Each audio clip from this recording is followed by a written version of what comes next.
ನಮಸ್ಕಾರ ರೀ. ಇವತ್ತಿನ ವಿಡಿಯೋದಾಗ ನಾನು ನಿಮಗೆ ತಿಳಿಸ್ಕೊಡ್ತೀನಿ ನ್ಯೂ ನೆಟಲ್ ಜಾಂಡೀಸ್ ಬಗ್ಗೆ. ಸೊ ನೋಡ್ರಿ, ನ್ಯೂ ನೆಟಲ್ ಜಾಂಡೀಸ್ ಹೆಸರದಾಗ ಐತಿ, ನ್ಯೂ ನೆಟಲ್ ಜನಮಜಾತ ಜಾಂಡೀಸ್. ಸೊ ಜನಮಜಾತ ಮಕ್ಕಳಿಗೆ, ಹೊಸ ಪಾಪುಗಳಿಗೆ ಏನು ಜಾಂಡೀಸ್ ಆಗ್ತೈತಿ ಅದಕ್ಕೆ ನ್ಯೂ ನೆಟಲ್ ಜಾಂಡೀಸ್ ಅಂತ ಕರೀತಾರೆ. ಸೊ ಇದ್ರಾಗ ಏನಾಗ್ತೈತಪ್ಪ ಅಂದ್ರೆ ಮಕ್ಕಳದು ಕಣ್ಣು ಇದು ಬಿಳಿ ಗುಡ್ಡಿ ಇದೆಯಲ್ಲ ಹಳದಿ ಆಗಿಬಿಡ್ತೈತಿ. ಮುಖ, ಕೈ, ಕಾಲು, ಮೈ ಪೂರ್ತಿ ಹಳದಿ ಆಗಿಬಿಡ್ತೈತಿ ರೀ. ಅದಕ್ಕೆ ನ್ಯೂನಟಲ್ ಜಾಂಡೀಸ್ ಅಂತಾರೆ ರೀ. ಮತ್ತು ಇದು ಬಹಳ ಕಾಮನ್ ರೀ. ಸೊ ನೋಡಿರಿ, ಫುಲ್ ಟರ್ಮ್ ಬೇಬಿ ಏನಿದೆ, ಯಾವ ಬೇಬಿದು ಜನ್ಮ 36 ವಾರ ನಂತರ ಆಗಿದೆ ಅವರಿಗೆ 60% 60% ಚಾನ್ಸಸ್ ಇರ್ತೈತಿ ನ್ಯೂನಟಲ್ ಜಾಂಡೀಸ್ ಆಗಲಿಕ್ಕೆ.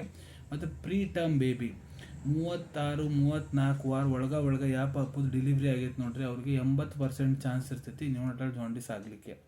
ಸೊ ಈಗ ನ್ಯೂನಟಲ್ ಜಾಂಡೀಸ್ ಆಗಲಿಕ್ಕೆ ಕಾರಣ ಏನು, ಕೆಲವೊಂದಿಷ್ಟು ಕಾರಣ ನಿಮ್ಗೆ ತಿಳಿಸ್ಕೊಡ್ತೀನಿ. ಒಂದೇದು ನೋಡ್ರಿ, ನ್ಯೂನಟಲ್ ಜಾಂಡೀಸ್ ಆಗಲಿಕ್ಕೆ ಪಾಪುದ್ರಾಗ ಏನಾಗ್ತೈತಪ್ಪ ಅಂದ್ರೆ RBCs ಏನಿರ್ತೈತಿ ಅವ್ರ ರಕ್ತದಾಗ ಭಾಳ ಜಾಸ್ತಿ ಇರ್ತೈತಿ. RBCs ಬ್ರೇಕ್ ಡೌನ್ ಆಗುತ್ತೆ ನೋಡ್ರಿ, ಆವಾಗ ಬಿಲಿರುಬಿನ್ ರಿಲೀಸ್ ಮಾಡುತ್ತೆ. ಆ ಬಿಲಿರುಬಿನ್ ಹೋಗಿ ಪಾಪುದು ತ್ವಚ ಮತ್ತು ಕಣ್ಣದಾಗ ಸೆಟ್ಲ್ ಆಗ್ತೈತೆ ರೀ.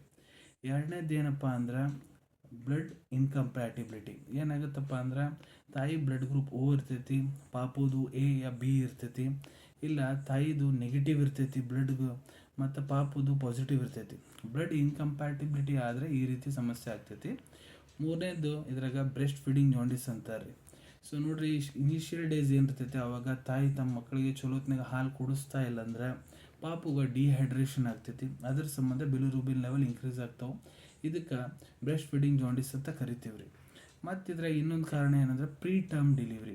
ಯಾವ ಪಾಪುದು ಡೆಲಿವರಿ 34 ವಾರ ಒಳಗೆ ಆಗ್ತೈತೆ ನೋಡ್ರಿ, ಅವರಿಗೆ 80% ಚಾನ್ಸಸ್ ಇರ್ತೈತಿ ನ್ಯೂನೆಟಲ್ ಜಾಂಡೀಸ್ ಆಗಲಿಕ್ಕೆ. ಅವ್ರಿಗೆ ನ್ಯೂನೆಟಲ್ ಜಾಂಡೀಸ್ ಆಗ್ತೈತೆ ರೀ.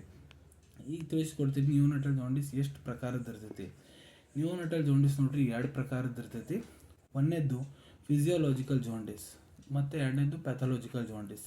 ಫಿಸಿಯೋಲಾಜಿಕಲ್ ಜಾಂಡೀಸ್ ಬಗ್ಗೆ ಮಾತಾಡೋಣ. ಫಿಸಿಯೋಲಾಜಿಕಲ್ ಜಾಂಡೀಸ್ ನೋಡ್ರಿ, ಇದಕ್ಕೆ ಕಾಮನ್ ಜಾಂಡೀಸ್ ಅಂತ ಕರೀತಾರೆ. ಮಕ್ಕಳಿಗೆ ಬಹಳ ಸಾಮಾನ್ಯ ಆಗುವಂಥ ಜಾಂಡೀಸ್ ಇದೆ. ಇದು ನೋಡ್ರಿ, ಮಕ್ಕಳ ಜನ್ಮ ಆದಮೇಲೆ 3-4ನೇ ದಿನಕ್ಕೆ ಕಂಡು ಬರ್ತೈತೆ ರೀ.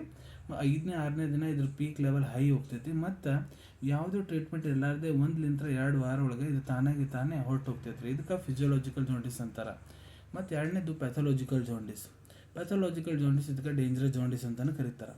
ಪಾಪು ಹುಟ್ಟಿದ ತಕ್ಷಣ 24 ಗಂಟೆ ಒಳಗೆ ಪಾಪು ಜಾಂಡೀಸ್ ಆಗ್ತೈತಿ. ಇದ್ರಾಗ ಬಿಲಿರುಬಿನ್ ಲೆವೆಲ್ ಭಾಳ ರ್ಯಾಪಿಡ್ಲಿ ಹೈ ಹೋಗ್ತಾವೆ. ಪಾಪು ಭಾಳ ಸಿಕ್ ಇರ್ತೈತಿ, ವೀಕ್ ಇರ್ತೈತಿ, ಅದ್ರ ಊಟ ಅವಶ್ಯಕತೆ ಬೀಳ್ಬೋದು, NICU ಅಡ್ಮಿಟ್ ಮಾಡ್ತಾರೆ, ಕ್ರಿಟಿಕಲ್ ಸಿಚುವೇಶನ್ ಇರ್ತೈತಿ ರೀ. ಇದಕ್ಕೆ ಪ್ಯಾಥಾಲಜಿಕಲ್ ಜಾಂಡೀಸ್ ಅಂತ ಕರೀತಾರೆ. ಈಗ ನ್ಯೂನೆಟಲ್ ಜಾಂಡೀಸ್ನಾಗ ಏನೇನು ಲಕ್ಷಣ ಇರ್ತಾವೆ. ಸೊ ನೋಡ್ರಿ, ಪಾಪುದು ಕಣ್ಣು ಇದು ಬಿಳಿ ಗುಡ್ಡಿ ಏನೈತೆ ನೋಡ್ರಿ, ಇದು ಹಳದಿ ಆಗ್ತೈತಿ. ಕೈ, ಕಾಲು, ಹೊಟ್ಟೆ ಇವೆಲ್ಲ ಹಳದಿ ಆಗ್ತಾವೆ. ಪಾಪುದು ಕಾಲ್ಮಡಿ ಏನಿರ್ತವೆ ನೋಡ್ರಿ, ಭಾಳ ಜಾಸ್ತಿ ಡಾರ್ಕ್ ಹಳದಿ ಹೋಗ್ತೈತಿ. ಪಾಪು ಸಂಡಾಸು ಬೆಳ್ಳಗೆ ಹೋಗ್ತಿರ್ತೈತಿ. ಇದು ಲಕ್ಷಣ ರೀ. ಸೊ ಇದಕ್ಕೆ ಟ್ರೀಟ್ಮೆಂಟ್ ಏನು ಕೊಡ್ತಾರೆ. ಸೊ ನೋಡ್ರಿ, ಮೈಲ್ಡ್ ಕೇಸಸ್ನಾಗ ಯಾವುದೇ ರೀತಿ ಟ್ರೀಟ್ಮೆಂಟ್ ಕೊಡಂಗಿಲ್ಲ, ತಾನೇ ಹೊರಟೋಗುತ್ತಾ. ಮತ್ತು ಸಿವಿಯರು ಹೈ ಕೇಸಸ್ ಇರ್ತಾವಲ್ಲ, ಇದ್ರಾಗ ಫೋಟೋಥೆರಪಿ ಕೊಡ್ತಾರೆ ರೀ. ಫೋಟೋಥೆರಪಿ ಅಂದ್ರೆ ಒಂದು ಮಷಿನ್ ಇರ್ತೈತಿ, ಲೈಟ್ ಇರ್ತೈತಿ, ಅದ್ರ ಒಳಗೆ ಪಾಪನ ಮನಗಿಸ್ತಿರ್ತಾರೆ ನೋಡಿರ್ಬೇಕು ನೀವು. ಫೋಟೋಥೆರಪಿ ಅಂತಾರೆ ರೀ. 24-48 ಗಂಟೆ ಅದು ಫೋಟೋಥೆರಪಿ ಮಷಿನ್ನೇ ಪಾಪುಗೆ ಇಟ್ಟರೆ ಅಲ್ಲೇ ಅದು ಗುಣ ಆಗಿಬಿಡ್ತೈತೆ ರೀ. ಭಾಳ ಜಾಸ್ತಿ ಕ್ರಿಟಿಕಲ್ ಸಿಚುವೇಶನ್ ಇತ್ತಂದರೆ ಎಕ್ಸ್ಚೇಂಜ್ ಟ್ರಾನ್ಸ್ಫ್ಯೂಷನ್ ಮಾಡ್ತಾರೆ ರೀ. ಪಾಪುದು ಮೆದುಳು ಡ್ಯಾಮೇಜ್ ಆಗಿಬಿಡ್ದಂತ ಎಕ್ಸ್ಚೇಂಜ್ ಟ್ರಾನ್ಸ್ಫ್ಯೂಷನ್ ಮಾಡ್ತಾರೆ. ಅದು ಈಗ ಭಾಳ ಕಡಿಮೆ ಆಗಿಬಿಟ್ಟೈತಿ, ರೇರ್ ಆಗಿಬಿಟ್ಟೈತಿ. ಅದನ್ನು ಕೂಡ ಮಾಡೋದು ಕಡಿಮೆ ರೀ. ಸೊ ಅನ್ಕೊತೀನಿ ನ್ಯೂನೆಟಲ್ ಜಾಂಡೀಸ್ ಬಗ್ಗೆ ಈ ವಿಡಿಯೋದಾಗ ನಾನು ಏನು ಮಾಹಿತಿ ನಿಮ್ಮೆಲ್ಲರಿಗೂ ತಿಳಿಸಿದ್ದೀನಿ ಎಲ್ಲ ನಿಮ್ಗೆ ಭಾಳ ಒಳ್ಳೆ ರೀತಿಯಿಂದ ಅರ್ಥ ಆಗಿರಬೇಕು. ಸೊ ಮುಂದೆ ಕೂಡ ಇದೇ ರೀತಿ ವಿಡಿಯೋಸ್ ನೋಡಬೇಕಾ, ಚಾನಲ್ನು ತಪ್ಪದೇ ಸಬ್ಸ್ಕ್ರೈಬ್ ಮಾಡ್ಕೊಳ್ಳಿ. ಸಿಗೋಣ ಮುಂದಿನ ವಿಡಿಯೋದಾಗ. Till then take care. ಧನ್ಯವಾದಗಳು.